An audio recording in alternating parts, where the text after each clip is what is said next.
ถึงแม้ผู้ชายบนโลกนี้จะมี 4,100 ล้านคนก็ตามและน้อยกว่าผู้หญิงพอสมควรครับถึงอย่างนั้นก็ตามเถอะครับ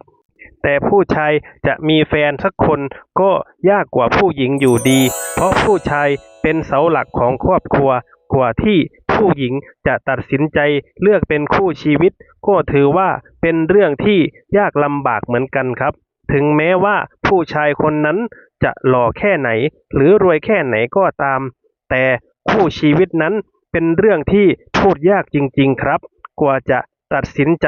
ว่าเราจะคบใครสักคนและอยู่เคียงข้างกันไปตลอดนั้นถือว่าไม่ง่ายเลยจริงๆผู้ชายหลายคนที่หล่อๆก็มีมากมายจริงๆครับและคนที่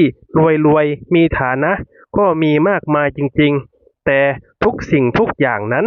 ก็ย่อมมีจุดบกพร่องและจุดที่ดีของตัวเองเสมอ